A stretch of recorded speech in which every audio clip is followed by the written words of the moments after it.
Graça e paz, irmãos. Vamos abrir nossas Bíblias no livro de Números, capítulo 33. Números, capítulo 33, verso 7.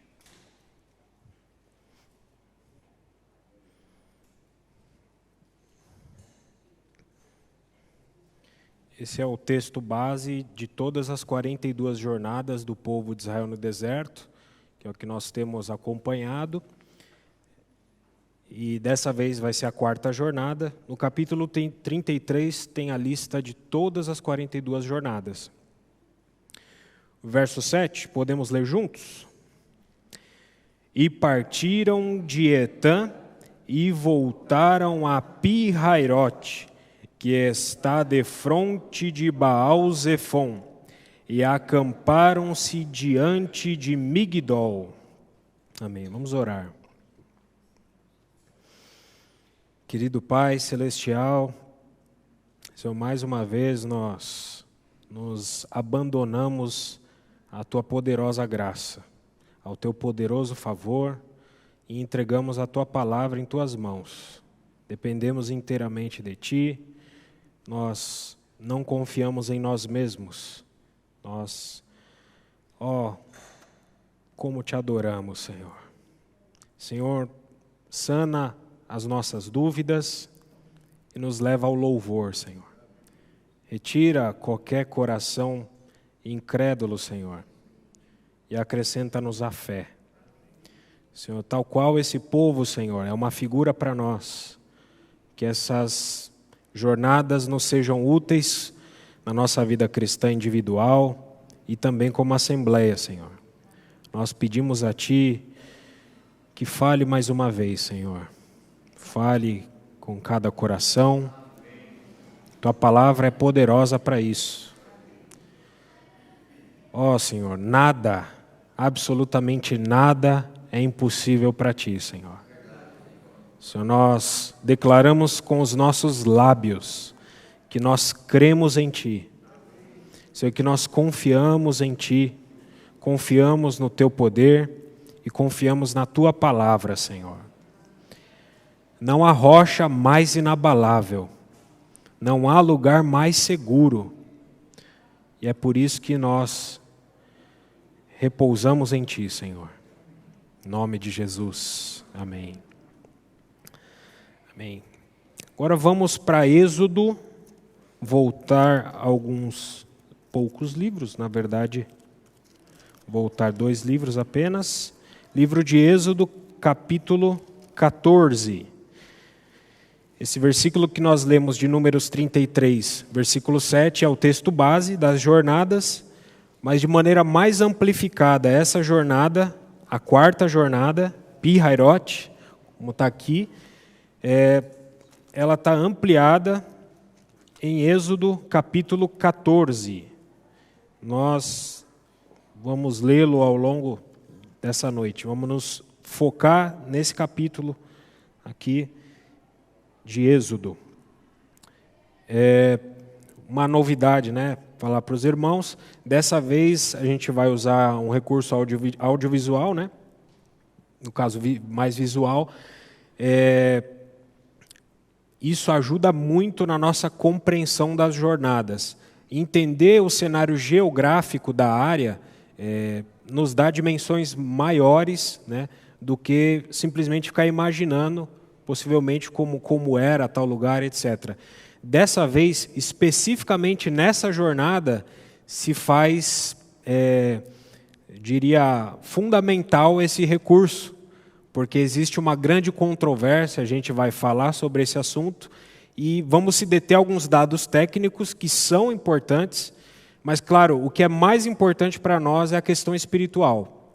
A questão espiritual, do que fala essas jornadas, é o mais importante de tudo, mas será útil, como a gente vai poder verificar. Então, vamos olhar o versículo 1. Disse o Senhor a Moisés... Verso 2 agora, fala aos filhos de Israel que retrocedam e se acampem defronte de Pi-Hahirote, entre Migdol e o mar, diante de Baal-Zefon, em frente dele vos acampareis junto ao mar. Até aí, por enquanto. Esse versículo aqui, muita gente, até os dias de hoje, tem muita confusão. Quais são esses lugares, o que tudo isso significa e etc. A gente vai abordar isso ainda aí. Mas, basicamente, nós estivemos falando na última jornada de Etã, Deus não trabalha na correria. Deus trabalha tudo a seu tempo. E se for necessário, como nós vemos nessa jornada, Ele pede para nós retrocedermos. Deus não se curva e não se curvará à impaciência de nossos corações. Nós ansiamos por mudanças rápidas, nós queremos ver tudo rapidamente diferente nas nossas vidas com Deus e na nossa vida como assembleia, e não só como assembleia, os cristãos em todo o mundo, etc. Mas Deus tem seu tempo, Deus tem seu modo, Deus tem seu propósito. E a nossa pressa, ela só nos atrapalha. Então, muitas vezes, Deus pede para nós, assim como pediu aqui nos filhos de Israel, eles já tinham passado por Ramsés, Sucote, Etã, e aí Deus pede para eles retrocederem. Não retroceder a Etã, mas no caminho onde eles estavam seguindo, basicamente, vai dar para ver, é como se fosse um retrocesso para o destino que eles estavam indo, que é Canaã. Então, essa questão de retroceder, ela é muito interessante e ela fala muito conosco. Hoje, no meio cristão em geral, e não só no meio cristão, no meio corporativo, em empresas, etc., muito se fala sobre você avançar e passar por cima de muitas coisas. Com Deus não é assim. Deus, Ele não vai nos levar adiante, a não ser que nós tratemos o suficiente aquilo que ficou para trás. Ou seja, não dá para esconder coisa debaixo do tapete. Se a gente esconde coisa debaixo do tapete, o tapete vai ser levantado diante do tribunal de Cristo. Nada está escondido e oculto aos olhos do Senhor. Então Deus pede para que retrocedamos. Isso é muito interessante, porque isso fala de arrependimento. Isso fala de você, como diz em Apocalipse, lembra-te, pois, de onde caíste e arrepende-te. Então, retroceder na vida cristã é fundamental, né? Não é simplesmente com discursos triunfalistas, vamos prosseguir positivamente, vamos avançar, vamos passar por cima, vamos atropelar. É isso que se ouve por aí. Mas Deus, Ele nos pede muitas vezes, retroceda. Essa é aquela velha história, né? Muita gente conhece aquela frase de você voltar um passo para trás para você dar 2 ou mais para frente.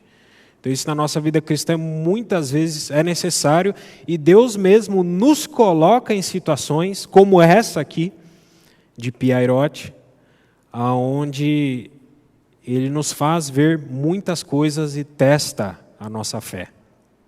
Ele testa se realmente tudo aquilo que nós vivenciamos com Ele, na nossa vida prática, tem efeito.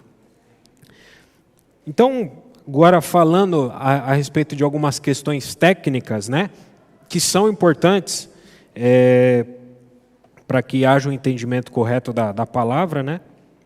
Esse versículo 2, eu pedi para poder passar o slide, ele fala dessa questão de retroceder e se acampar defronte de Pi-Hahirote. Eu coloquei ali um versículo de maneira mais literal, que fala algumas outras coisas ainda no sentido espiritual muito boas para nós como cristãos. Êxodo 14:2 ali, fala as crianças de Israel. Muda muita coisa, né? Então, Deus, ao tratar com o seu povo, ainda ali nos princípios, nos primórdios das jornadas, Ele se refere a eles como crianças. Os textos mais literais está ali, fala as crianças de Israel. Não era um falar de Deus direcionado ao povo em termos pejorativos ou em termos de cobrança da parte deles, mas era um termo carinhoso. Como no Novo Testamento nós temos João, nas suas epístolas, se referindo às igrejas como filhinhos. Então Deus se refere ao seu povo, que Ele com mão forte, que fez tanto trabalho para tirar do Egito, como minhas crianças. Isso é um termo muito íntimo e muito peculiar. E na verdade é muito gostoso, né? Você sentir que você tem um pai, que você é cuidado. Então quando Deus se refere dessa forma conosco, não há outra coisa a não ser se jogar nos braços dele, como crianças de fato. É muito bom muitas vezes nós deixarmos,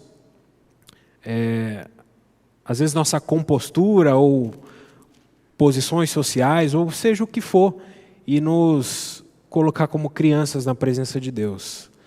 O Salmo 8 fala: de pequeninos suscitaste força para vencer o inimigo e o vingador. Ou seja, de crianças, da boca de pequeninos Deus tira o perfeito louvor, que cala a boca do inimigo. Então, fala às crianças de Israel que voltem e se acampem diante de Pi-Hairote, entre Migdol e o mar, à vista de Baal-Zefon. Em frente dele acampareis junto ao mar. Aqui há agora o significado das palavras, e é muito difícil você procurar esses significados. Eu li por volta de 30 a 40 dicionários e etc., muitos textos antigos, porque não existe muita concordância entre esses significados, justamente pela questão do lugar que a gente vai abordar ainda. Mas esse aqui são os melhores significados com respeito a essas palavras. O que é Pi-Hairote? A quarta parábola do Êxodo foi o lugar onde o povo de Israel acampou antes de atravessar o Mar Vermelho. Aí agora, essa questão que eu falei, a teoria clássica, que é a mais aceitada entre todos os cristãos, na verdade, desde a Idade Média para cá, não foi assim desde o princípio, coloca Pi-Hairote como a praia dos lagos amargos e pantanosos. O nome de 2 lagos ali da região é o Lago Tinsá e o Lago Balá. Eu vou mostrar mais ou menos onde eles estão. Porém, descobertas arqueológicas classificam que essa praia é a atual praia de Nueiba, no Egito, que fica no Golfo de Áqaba, não no Golfo de Suez. Ainda vou falar disso. O significado é a tradução de um nome egípcio. Tudo que tem pi no começo, geralmente tem uma conotação de egípcio antigo. E o significado é casa da deusa, ou morada de Hathor. Hathor era uma deusa egípcia, que nesse panteão egípcio era a deusa protetora das mulheres. A divindade dos céus, do amor, da alegria, do vinho, da dança, da fertilidade, era uma das mais veneradas do Egito Antigo. Então, Deus, nas pragas no Egito, julgou cada um dos deuses egípcios. Mas tinha uma lá ainda. Migdol significa torre. Havia uma torre, uma fortificação ali. E Baal-Zefon, que conforme o texto ali fala que estava à vista deles, é um nome hebraico que significa Senhor do Norte. Refere-se tanto a um deus que os helenos, ou seja, os gregos posteriormente, conheceu como Zeus Cássio, o deus do Monte Acra, na costa da Síria, que foi associado com raios, o mar e um protetor do comércio marítimo. Tem bastante a ver com o mar ali. Pode passar, por favor. Agora, outra questão importante, depois a gente vai juntar essas peças desse quebra-cabeça. Mar Vermelho ou Mar de Juncos? Se você for ver muitas das traduções, principalmente as mais modernas, elas vão mencionar o Mar Vermelho como o Mar de Juncos. Muitos teólogos liberais da modernidade, muitos desses teólogos que sequer são cristãos, se arrogaram a interpretar a Bíblia. E com uma forte militância ateísta da parte deles, eles se utilizaram de algumas, entre aspas, brechas para minimizar, né? Eles já vêm cheios de preconceitos para interpretar a Bíblia, não respeitam a própria interpretação das Escrituras e, com seus preconceitos, não acreditando no sobrenatural, sequer acreditam em Deus, eles negam todo tipo de milagres que possa existir. Então, existem teorias por aí, se você pesquisar na internet, você vai achar facilmente, de que eles passaram por lugares rasos, que foi um fenômeno da natureza, e a ideia deles é de que não era um mar vermelho, era um lago, ou seja, o mar não abriu tanto assim, e bateu um ventinho ali, eles passaram ali no meio, tinha pântano, aí os egípcios, subestimando a inteligência de Faraó, né, que entraram na lama e ficaram ali na lama, né. Bom, tem muitos furos nessas teorias aí. Mas é muito importante a gente falar sobre esse assunto, porque justamente a jornada de Pi-Hahirote, para nós, de maneira espiritual, ela significa lugar de vacilação, ou lugar da dúvida. É muito interessante que ela começa com dúvida, mas ela termina com louvor.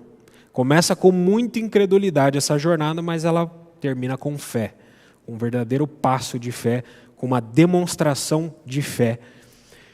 Então, falar sobre textos antigos, né? Tentar passar sobre isso rápido, que isso não é tão importante para nós. Na mais antiga tradução conhecida da Bíblia, que é do hebraico para o grego, que é a Septuaginta, ou versão dos 70, aproximadamente 300 anos antes de Cristo, a tradução de Ian Sufi, que é como é conhecido nos textos mais modernos, né? Ian Sufi significa mar de juncos. E ele está presente nos textos modernos, né? Na Septuaginta, não é Ian Sufi que está lá, é Eritra Thalassa, o nome que está lá, que significa mar vermelho. Na Vulgata, veja, 300 anos antes de Cristo, a Septuaginta, aí você pega 300 anos, até o ano zero, soma mais 400, ou seja, 700 anos, até a Vulgata Latina, de Jerônimo. Ian Sufi é traduzido como Mare Rubrum, no latim, Mar Vermelho. Ainda na época da Vulgata, ainda era conhecido como Mar Vermelho, o nome, nos textos antigos. E essa tradução se manteve na tradição ocidental. Por um bom tempo ainda se aceitou isso. Então agora fala um pouco sobre o Mar Vermelho. A mais provável, a origem do nome, né? Porque se você for lá ver, são águas exuberantes azuis, né? Até hoje, no início da reunião, o irmão David me comentou que teve o privilégio de nadar nessas águas. Então fala aqui das bactérias, né? Eu não vou falar o nome das bactérias, estão presentes na superfície das águas. Durante a proliferação dessas bactérias, elas deixam o mar com manchas avermelhadas em alguns lugares. Outra possibilidade são as montanhas ricas em minerais na costa arábica, apelidadas de montanhas de rubi por antigos viajantes da região. Alguns estudiosos acreditam que talvez o nome Mar Vermelho faça referência ao reflexo das montanhas avermelhadas de granito nas águas, como se fosse um espelho d'água, né? Outros sugerem que talvez o nome tenha origem nos corais vermelhos que podem ser encontrados nas praias do mar. Há ainda quem considere que o nome Mar Vermelho tem alguma conexão com a cor da pele avermelhada dos povos que habitavam aquela região na antiguidade, como, por exemplo, os edomitas. A gente falou na jornada passada que Etã é Edom. Edom é Esaú. Esaú era ruivo. E você pegar todos os relatos sobre os edomitas e a nação de Edom, e não só as pessoas de Edom eram vermelhas, mas até, diria que é uma ironia divina, até as montanhas do lugar são avermelhadas. Fato interessante é que essas montanhas avermelhadas que hoje estão entre a Jordânia e a Arábia Saudita só estão do lado do Golfo de Aqaba, não do Golfo de Suez. Ainda vou falar disso. Pode passar, por favor. Agora tem um mapa aqui. Esse mapa aqui é como as jornadas, as 42 jornadas, são interpretadas de maneira tradicional. A maioria dos cristãos que forem falar a esse respeito, aliás, são muito poucos, ou quase nenhum, eles usam exatamente esse percurso aqui, das 42 jornadas. Lá em cima termina, né, não tem todas, né, nessa imagem, mas ali Ramsés, aí seria Sucote, Pi-Hairote, deixa eu usar aqui. Pi-Hairote seria exatamente aqui. Então, a travessia do mar seria aqui, esse percurso aqui. E essa região aqui é uma região de lagos, bastante lagos, exatamente esses lagos pantanosos.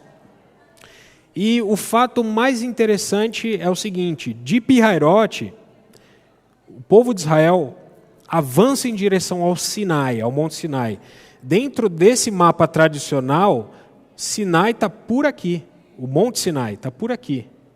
Será que isso está certo? Pode passar. Então, agora, uma outra informação importante aqui em cima. Em 527 depois de Cristo, ou seja, já existia a Vulgata Latina, do ano 400. Algum tempo depois ali, o imperador Justiniano, imperador do Império Romano, estabeleceu, ou seja, eu digo que é aqui e acabou. Estabeleceu o Monte Sinai no local onde? Por que ele estabeleceu ali? Helena, mãe de Constantino o Grande, o Constantino dá o que falar até os dias de hoje, erigira uma pequena igreja 2 séculos antes. Exatamente aqui, aquele lugar que estava no outro mapa. Aqui é exatamente esse lugar aqui. É uma foto de um mosteiro dedicado a Santa Catarina, uma mártir cristã. E esse mosteiro foi dedicado a ela, né, por Helena.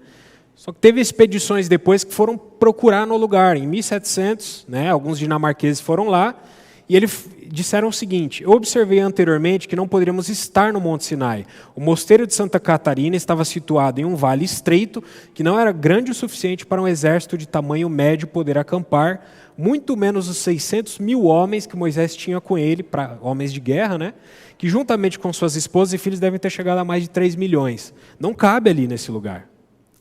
Pode passar, por favor. Então aqui é um mapa mais atual da região, e você vê que aqui o nome ainda está aqui, Santa Catarina. Santa Catarina, o lugar. Pode passar, por favor. Então agora, para a gente identificar onde que está mesmo Pi-Hairote, a gente precisa saber onde está o Monte Sinai. E nada melhor do que a gente recorrer à interpretação da própria palavra de Deus, ao invés da gente ficar supondo coisas. Em Êxodo 3, Moisés encontra a sarça ardente, enquanto ele está em Midian, cuidando do rebanho de Jetro, seu sogro. Em Êxodo capítulo 3, versículo 1, diz: ora, Moisés guardou o rebanho de Jetro, seu sogro, sacerdote de Midian, e levou o rebanho para a parte de trás do deserto e chegou ao monte de Deus até Horebe. Versículo 2. E o anjo do Senhor apareceu-lhe numa chama de fogo no meio de uma sarça. E olhou, e eis que a sarça ardia em fogo, e a sarça não era consumida. 10 versículos adiante, versículo 12, ele disse: certamente estarei contigo. Veja que importância desse versículo aqui. E isto te será um sinal de que eu te enviei. Olha só esse sinal. Quando tiveres tirado o povo do Egito, ou seja, Moisés não tinha nem ido ainda para o Egito, não havia ainda praga nenhuma, Deus já tinha falado com ele isso. Quando tiveres tirado o povo do Egito, servireis a Deus neste monte. Neste monte. Moisés foi instruído nesse versículo para trazê-los de volta a Midian, a montanha onde Deus falou com ele. Midian não estava na península do Sinai, mas estava no noroeste da Arábia Saudita. Agora, uma referência do Novo Testamento, para sacramentar. Gálatas 4:25. Ora, esta Agar é Sinai. O quê? Um monte da Arábia, que corresponde a Jerusalém, que agora existe, pois é escravo com seus filhos. Embora Paulo estava fazendo uma alegoria ali, ele está falando um dado concreto no meio dessa alegoria, que Sinai é um monte da Arábia. Está dando a localização do monte. Uma evidência, agora eu queria falar uma coisa muito interessante. Teve um cristão, mais ou menos na década de 60 e 70, um cristão fervoroso. O nome dele é Ronald Wyatt. Ele era um médico anestesista, já falecido, faleceu em 1999. Ele era meio Indiana Jones aí. Então ele não tinha um diploma de arqueólogo, mas ele queria conhecer os lugares onde a palavra de Deus relata acontecimentos. E ele tinha recursos para isso, aparelhos e etc. Estudou muito sobre o assunto e foi atrás dos lugares. Fato é que na época, não só na época, mas hoje está muito mais, a academia, principalmente a academia de arqueologia, ficou meio invejosa com ele, porque ele encontrou muitas coisas impactantes. Muitas coisas impactantes. Então, eles ficaram meio invejosos com ele, por conta do orgulho acadêmico, disseram, nós não... Ficaram em silêncio perante as descobertas dele, por muitos anos, tentaram negar de todas as maneiras, silenciarem-se a respeito, ainda hoje fazem isso, e simplesmente dizem, ele não tem diploma, ele não pode validar nada. É como se eu, para fazer uma conta de 2 mais 2 e dizer que é 4, precisasse de um diploma de que eu sou matemático. Então, ele encontrou algumas coisas muito interessantes. Ele foi justamente para a Arábia Saudita, por conta do relato bíblico, numa região ali, e encontrou um topo de um monte carbonizado, mais ou menos onde poderia ser esse Monte Sinai.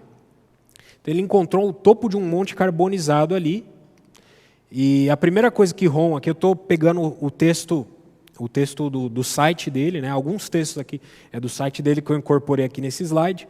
A primeira coisa que Ron notou ao ver o Jebel El Laus, que é o nome do lugar, os árabes da região chamam ali de Jebel El Musa, Musa de Moisés, ou seja, um monte de Moisés, os próprios beduínos da região ali.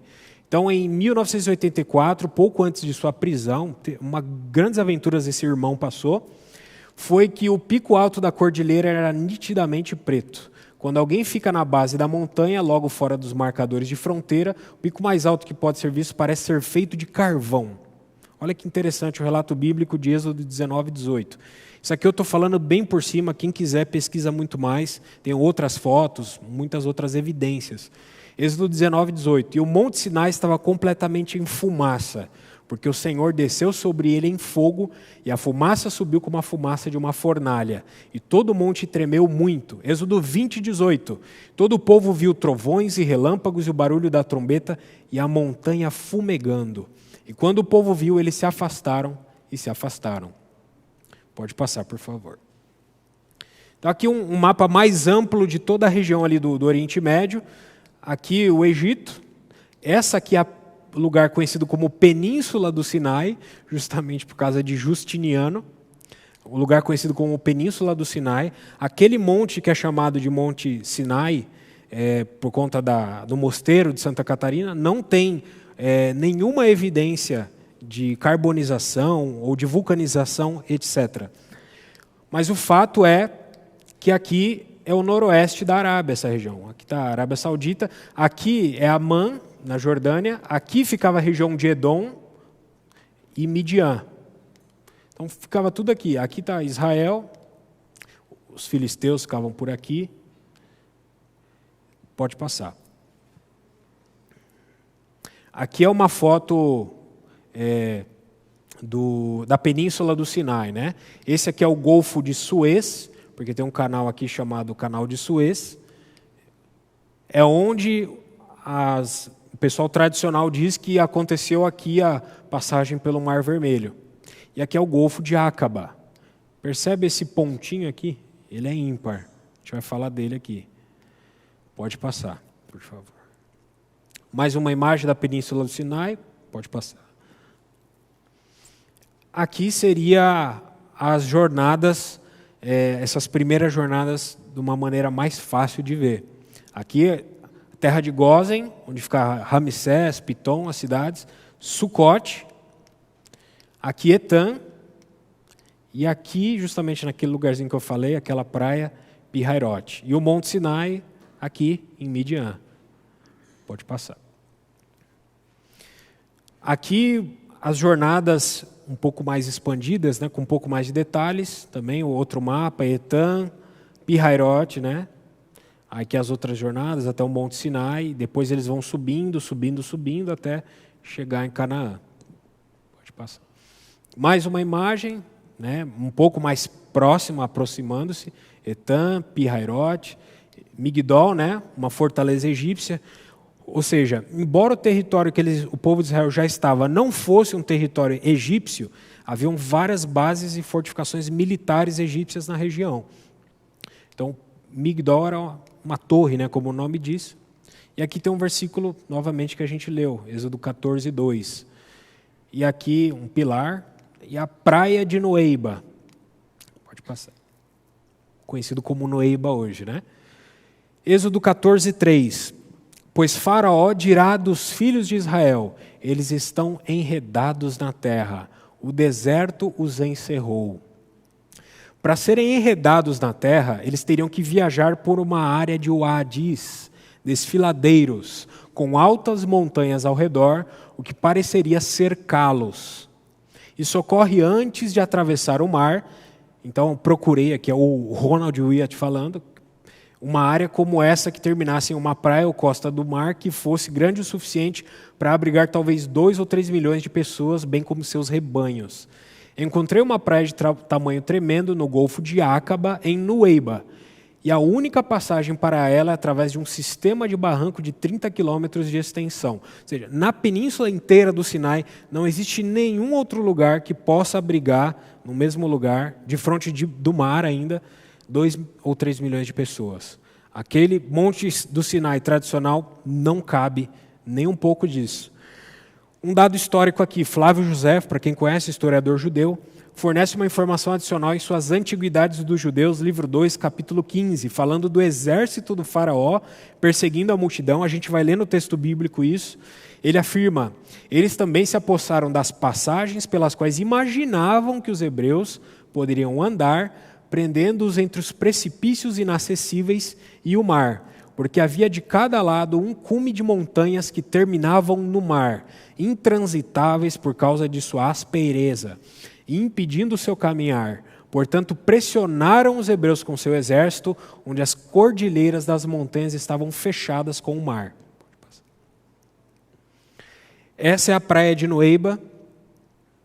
Aqui é Pi-Hairote, a Pi-Hairote bíblica. Essa praia hoje em dia tem hotéis ali, tem muitas coisas ali nessa praia, e você vê que existe uma grande cadeia de montanhas aqui. E essa seria o lugar por onde eles vieram parar aqui nessa praia, os hebreus. Esse é um lugar onde cabe exatamente esse número de pessoas. Pode passar. Essa é mais uma imagem computadorizada, né? Computação gráfica, CGI, mostrando também esses desfiladeiros, todo esse caminho. Só existe um caminho para essa praia, esse caminho aqui, no meio das montanhas. Então veja como o povo ficou realmente encurralado. Imagina o povo aqui e o exército de Faraó vindo, o povo acampado ali. É uma situação realmente de muito aperto. Ronald Wyatt e a equipe dele mergulharam ali naquele lugar da praia de Noeba. E olha o que eles encontraram, né? Neste local existe uma planície coberta pelas águas do mar. O mapeamento topográfico, eles fizeram topografia ali da área, mostrou que o mar é profundo ao norte e ao sul, né? O norte aqui e o sul, formando uma espécie de estrada ou ponte submersa no meio, aqui no Eiba, aquela praia que a gente viu, a cerca de 110 metros de profundidade, 360 pés, né? Esse caminho aqui. Com 18 quilômetros de comprimento de distância entre a costa egípcia e a árabe. Daqui até aqui, 18 quilômetros aproximados. E a largura calculada pelo afastamento das águas é de aproximadamente 900 metros. Ou seja, que se abriu para cá e para cá. Aproximadamente 900 metros. Estimando-se que a travessia dos israelitas tenha levado 6 horas. Até isso deu para calcular. Em ambos os lados, grandes rachaduras na terra se estendem até quase 3.000 pés ao norte, ou seja, 914 metros aqui no norte, e 5.000 ao sul, né, aqui, 1.524 metros. A topografia mostra um caminho consistente através do Golfo de Aqaba até a outra margem na Arábia Saudita, que com a água removida poderia facilmente ser percorrida. No fundo foram encontradas rochas agrupadas. Quando eles mergulharam, encontraram isso, essas rochas agrupadas, em linha reta na beira dessa planície submersa, fazendo aparecer uma estrada. Quando os dados digitais foram alimentados para um programa de mapeamento topográfico, ele revelou um modelo 3D do fundo do mar do Golfo de Aqaba, que é esse aqui. Então, mais algumas coisas ali da região de Nueiba ali, que é Pi-Hairote. Quando Deus deu a Moisés essas instruções, é evidente que Moisés sabia onde estavam esses lugares. Moisés era militar, ele conhecia toda aquela região, ele já foi antes para aquela região, Deus preparou ele antes para tudo isso. Sabia onde estavam esses lugares, ele estava familiarizado com a terra. No extremo norte da área da praia existem os restos de uma antiga fortaleza egípcia que teria impedido que eles fossem para o norte quando entrassem na área. Migdol. Em 1978, quando o Ron, né, aqui o texto eles colocaram de maneira íntima, eu não sou íntimo dele não, mas o texto colocou assim, eu só colei aqui, dei um Ctrl+C, Ctrl+V. Quando o Ron visitou a área da praia pela primeira vez com seus 2 filhos, eles encontraram uma coluna de estilo fenício do lado sul da praia. A coluna estava parcialmente na água, por conta da erosão na parte que estava em cima da água, que estava caída essa coluna, as inscrições foram corroídas. Ele descobriu isso durante o tempo em que Israel estava ocupando o Sinai, justamente nessa época. Então, Deus preparou até isso. E apontamos para os soldados que estavam patrulhando a praia. Na próxima vez que ele voltou, descobriu que haviam movido a coluna pela estrada e colocado em concreto. Está aqui o Ronald Wyatt e outros da equipe dele que estavam com ele em cima dessa coluna. Né? Aqui é fotos, aqui é a coluna justamente em Nueiba, aqui é uma outra coluna que está do outro lado da praia, a gente vai falar disso.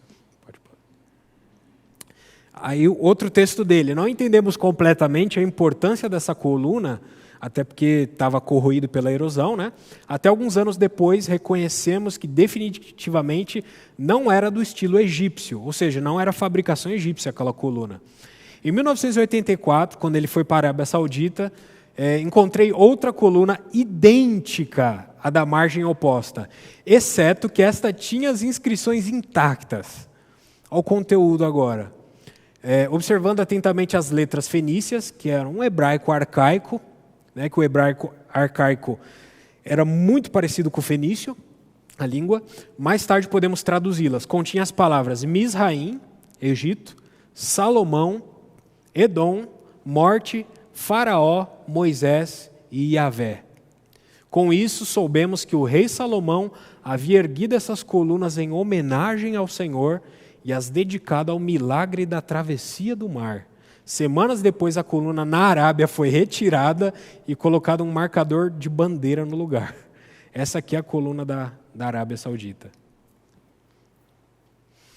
Outra descoberta que ele encontrou mergulhando ali na praia de Nueiba. Em 1978, no primeiro mergulho no local, eles encontraram esses restos de carros. Porém, não estavam em perfeitas condições e exigiam um exame cuidadoso para ver exatamente o que eram. Eles estavam cobertos de coral, o que dificultava vê-los claramente, mas parece que o coral era o agente do Senhor, usava para preservá-los. Eles encontraram várias rodas de 6 raios, bem como uma roda de 8 raios. E, finalmente, em 1988, Ron encontrou a roda de carruagem de ouro com 4 raios, que parece quase perfeita. A razão pela qual este foi tão bem preservado é que o coral não cresce em ouro.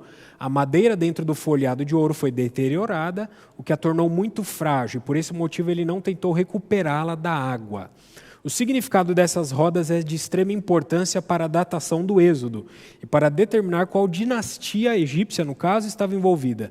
No final dos anos 70, Ron recuperou um cubo de roda com os restos de 8 raios irradiando para fora. Ele levou isso para o Cairo, capital do Egito, para o escritório de Nassif Mohamed Hassan, diretor de antiguidades com quem Ron estava trabalhando. O senhor Hassan o examinou e imediatamente declarou que era da 18ª dinastia do Egito Antigo. Foi apenas no início da 18ª dinastia que a carruagem entrou em uso no exército egípcio. Somente durante a 18ª dinastia que as rodas com 4 raios, 6 raios e 8 raios foram usadas. Exatamente as mesmas do cenário do Êxodo. Aqui mais umas imagens, né? As rodas, coral em volta, né? Aqui mergulhando. E aqui algumas reportagens do jornal Discovery Times sobre esses achados. Não divulgaram muito, eles não têm interesse em divulgar muito isso, com certeza, mas saiu num jornalzinho, né, e pequenininho, não foi dado destaque na mídia, nem nada. Até hoje, isso aí, quando vai conversar sobre esses achados dele, fala, esse cara não era nem arqueólogo. Então essa vai ser sempre a resposta. Eles atacam a pessoa, mas nunca os achados. É sempre esse argumento, atacar a pessoa e nunca os achados. Nunca vão comentar sobre os achados, mas vão comentar sobre a pessoa. Então essa é uma estratégia que eles fazem para silenciar essas descobertas, né?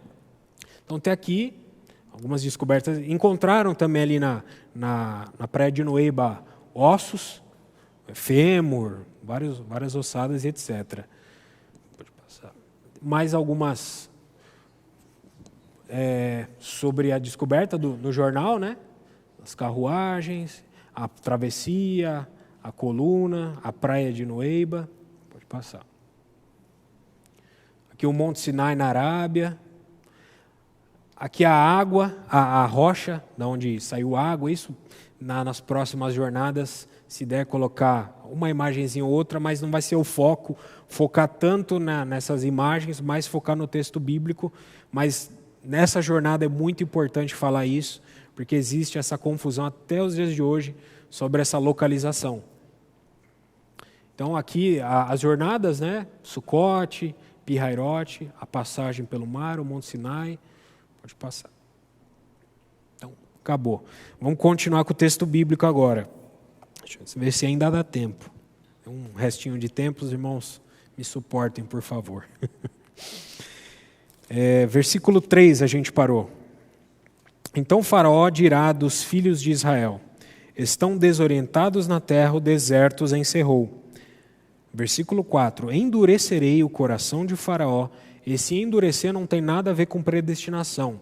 Isso aqui tem a ver com discernimento. Faraó não discerniu a obra de Deus. Faraó tinha acabado de perder o seu filho primogênito. Deus tinha feito 10 grandes pragas no Egito. Muita coisa aconteceu no Egito. E ainda assim ele, como um louco, né, agiu para que os persiga. E serei glorificado em Faraó e em todo o seu exército. E saberão os egípcios que eu sou o Senhor. Eles assim o fizeram. Versículo 5.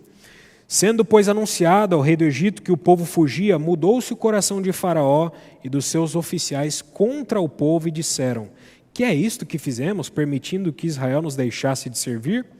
E aprontou Faraó o seu carro e tomou consigo o seu povo. E tomou também 600 carros escolhidos e todos os carros do Egito com capitães sobre todos eles. Porque o Senhor endureceu o coração de Faraó, rei do Egito. Ou seja, ficou sem discernimento nenhum. Não discerniu os propósitos de Deus. Com capitães sobre todos eles. Verso 8. Porque o Senhor endureceu o coração de Faraó, rei do Egito, para que perseguisse os filhos de Israel. Porém os filhos de Israel saíram afoitamente. Perseguiram-nos os egípcios, todos os cavalos e carros de Faraó, e os seus cavalarianos, e o seu exército, e os alcançaram justamente ali, acampados junto ao mar, perto de Pi-Hairote, defronte de Baal-Zefon. Baal-Zefon estava no outro lado da costa. São 18 quilômetros. Baal-Zefon estava do outro lado porque Baal não era um deus adorado no Egito, mas em Midian você tinha até relato disso. E chegando Faraó, os filhos de Israel levantaram os olhos, e eis que os egípcios vinham atrás deles, e temeram muito. Então os filhos de Israel clamaram ao Senhor. É interessante esse versículo aqui. Porque eles levantaram os olhos para ver o quê? A coluna de nuvem, a coluna de fogo. Não, eles olharam para o inimigo que estava vindo diante deles. Temeram muito. Eles temeram os egípcios. É aqui que começa uma série de incredulidades da parte do povo de Israel. Veja que coisa interessante. Eles saíram, eles foram escravos por tanto tempo naquela terra, foram oprimidos pelos egípcios. Deus fez tantos sinais, prodígios, maravilhas no Egito para os libertar, e ainda assim havia temor de Israel para com os inimigos deles. E aí eles clamaram ao Senhor.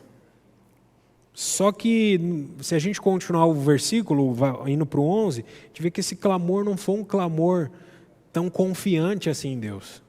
E muitas vezes é assim na nossa vida. Versículo 11, disseram a Moisés, né? Clamaram ao Senhor, mas logo em seguida vamos falar com Moisés. Será por não haver sepulcros no Egito que nos tiraste de lá, para que morramos neste deserto? Por que nos trataste assim, fazendo-nos sair do Egito? Que interessante.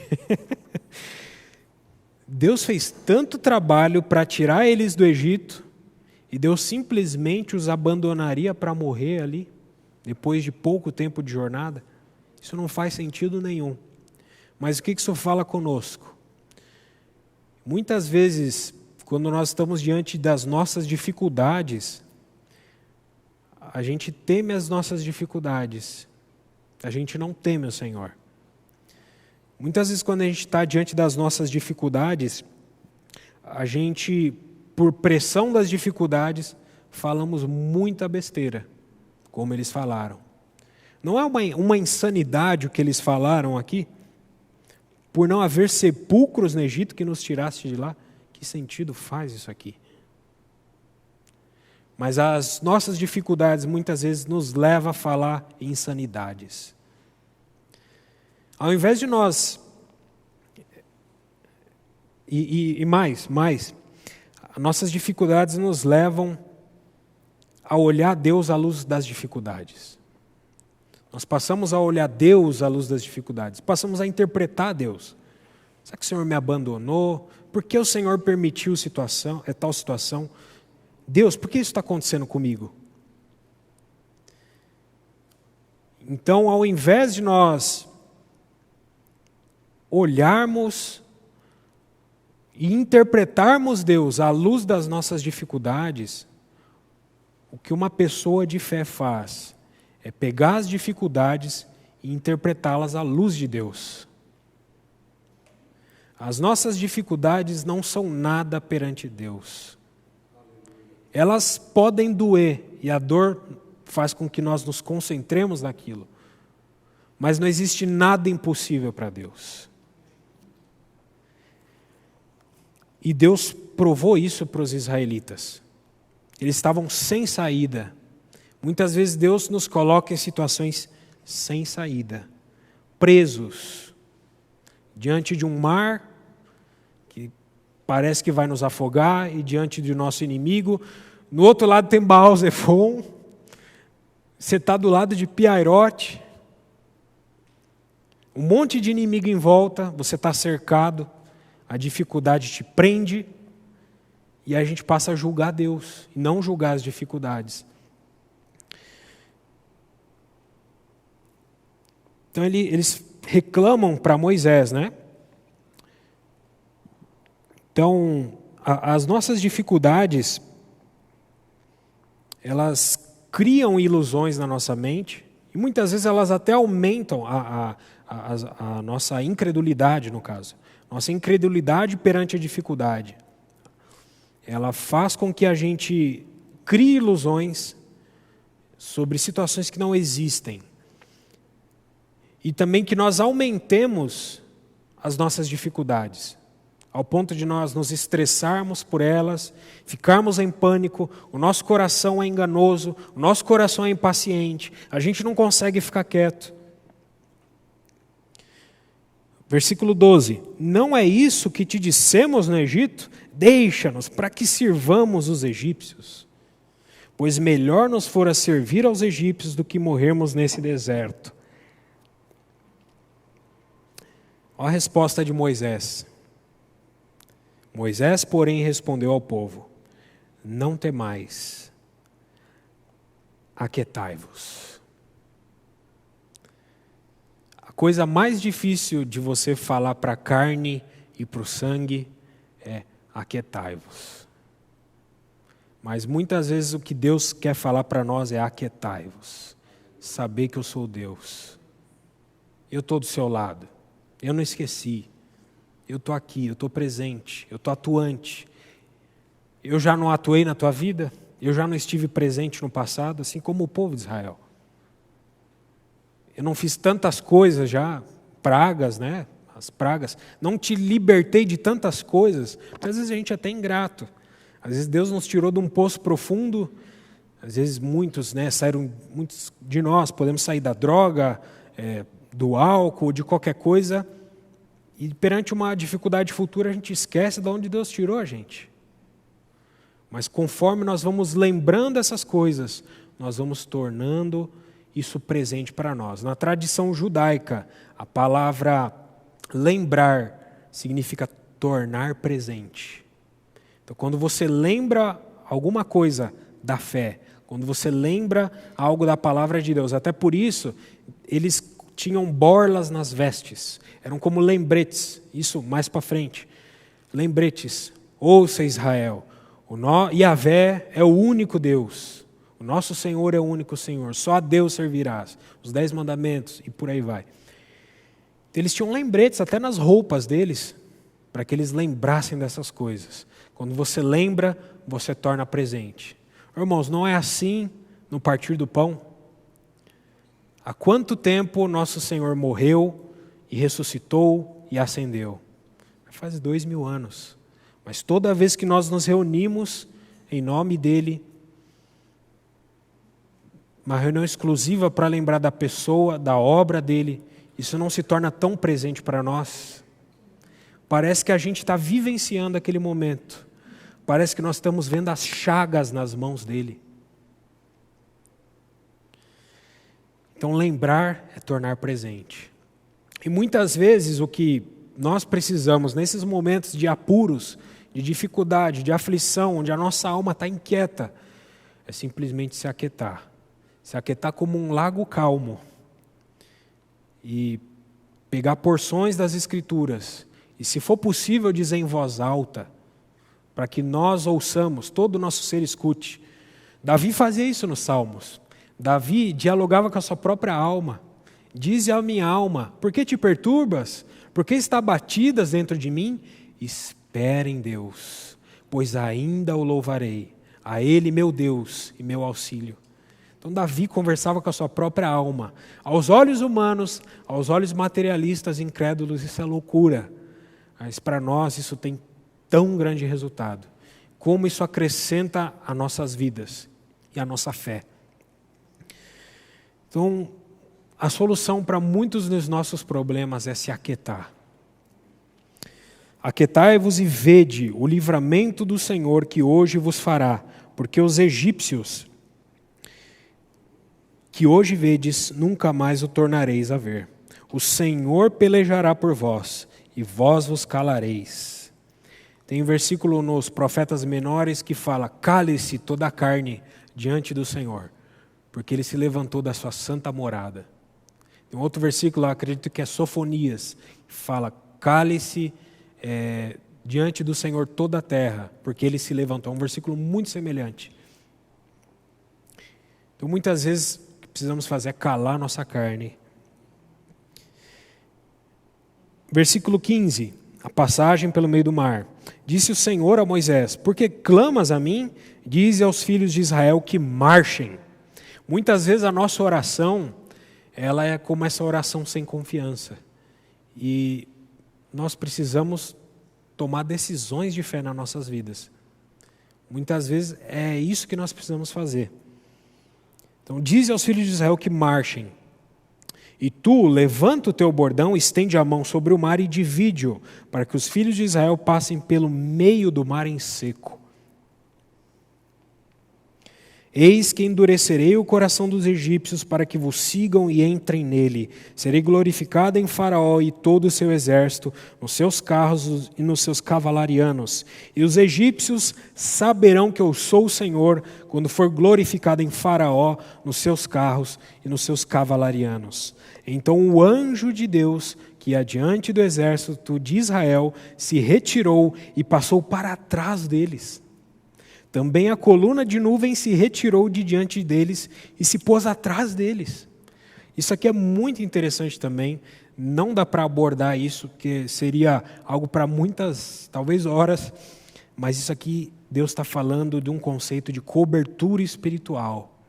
Não estou falando, não tem nada a ver com cobertura ministerial. Cobertura espiritual é algo que se perdeu nos nossos dias. Se perdeu totalmente o conceito de cobertura espiritual. E muitas vezes nós estamos à mercê das hostes malignas, por não compreender o que é cobertura espiritual. Então, você vê, por exemplo, a coluna de nuvem, que geralmente ela era substituída pela coluna de fogo, o que ela fez? Nesse caso especial, ela se retirou de diante deles e se pôs atrás deles. Deus mesmo se colocou como cobertura entre eles e os egípcios. Essa cobertura, não estou falando de cobertura do sangue, é cobertura do Senhor mesmo. Versículo 20. Ia entre o campo dos egípcios e o campo de Israel, a nuvem era escuridade para aqueles e para este esclarecia a noite, de maneira que em toda a noite este e aqueles não puderam aproximar-se. E o povo reclamando. A cobertura estava lá. Muitas vezes Deus está nos cobrindo, e a gente ainda está reclamando. 21. Então Moisés estendeu a mão sobre o mar, e o Senhor, por um forte vento oriental, que soprou toda aquela noite, fez retirar-se o mar, que se tornou terra seca, e as águas foram divididas. Quero falar um detalhe interessante, não sei se é verdade, mas na tradição judaica diz que quando Moisés falou essa palavra marchem, e todos eles estavam ainda apreensivos, cheios de dúvidas, incredulidades, reclamações, o ancião da tribo de Judá passou a marchar e a caminhar sozinho. E foi até o meio do mar, as águas já estavam no pescoço dele. E aí o povo começou a marchar e o mar se abriu. Eu não sei se é verdade esse relato, mas de qualquer forma isso demonstra fé. É ver o invisível. É você correr riscos. Muitas vezes a nossa vida cristã é correr riscos, tomar decisões de fé.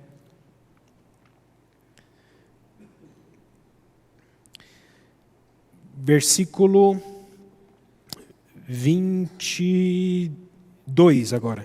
As águas foram divididas. Os filhos de Israel entraram pelo meio do mar em seco, e as águas lhe foram qual muro à sua direita e à sua esquerda. Os egípcios que os perseguiam entraram atrás deles. Meu Deus, que insanidade entrar atrás do povo, sendo que Deus estava fazendo algo tão grande e já tinha feito tanta coisa lá atrás. Todos os cavalos de Faraó, os seus carros e os seus cavalarianos até o meio do mar. Na vigília da manhã, o Senhor, na coluna de fogo e de nuvem, viu o acampamento dos egípcios e alvorotou o acampamento dos egípcios. Emperrou-lhes as rodas dos carros e fê-los andar dificultosamente. Então disseram os egípcios: fujamos da presença de Israel, porque o Senhor peleja por eles contra os egípcios. Alguns ali tiveram discernimento. Disse o Senhor a Moisés: estende a mão sobre o mar, para que as águas se voltem sobre os egípcios, sobre os seus carros e sobre os seus cavalarianos. Então Moisés estendeu a mão sobre o mar, e o mar, ao romper da manhã, retomou a sua força. Os egípcios, ao fugirem, foram de encontro a ele, e o Senhor derribou os egípcios no meio do mar.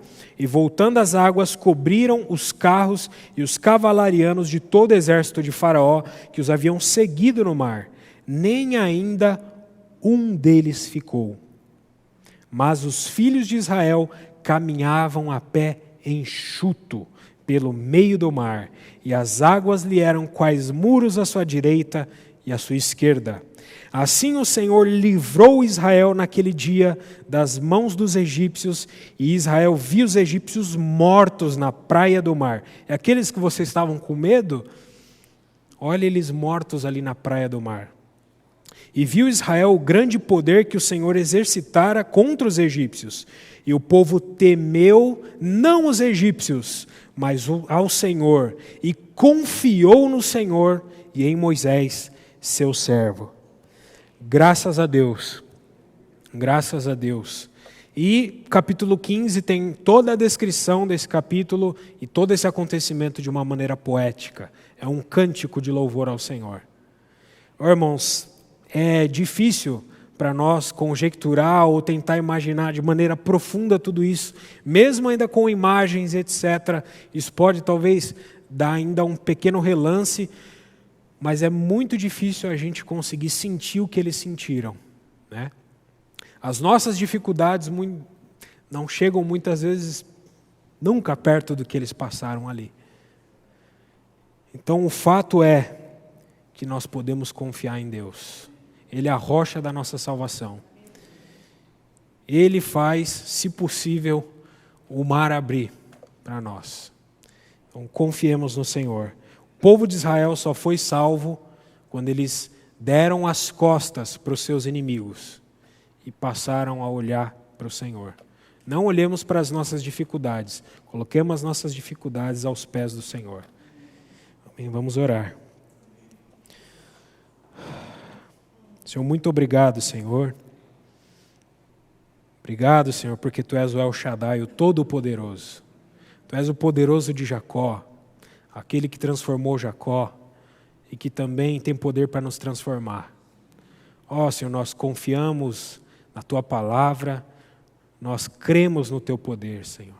Nós cremos, ó, que o Senhor faz milagres, que o Senhor faz maravilhas e que o Senhor fez tudo isso aqui, Senhor. Senhor, dê-nos fé, Senhor, perante as nossas dificuldades, sejam individuais ou como assembleia. Senhor, ajuda-nos na nossa pouca fé, Senhor. Acrescenta-nos a fé, Senhor.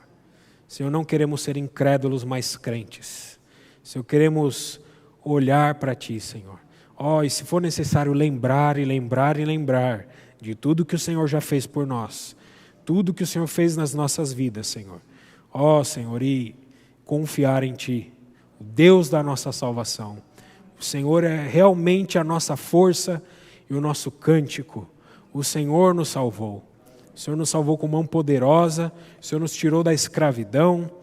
Ó, o Senhor nos livrou de tantas coisas. O Senhor, nosso Cordeiro Pascal, que foi imolado por nós. Ó, que derramou o seu sangue precioso na cruz do Calvário por nós. Senhor, é em Ti que nós confiamos, Senhor. Nós não confiamos na nossa conta bancária, Senhor. Nós não confiamos, Senhor, nas nossas casas. Nós não confiamos em nada material, Senhor. Nós não confiamos apenas na Tua palavra, Senhor.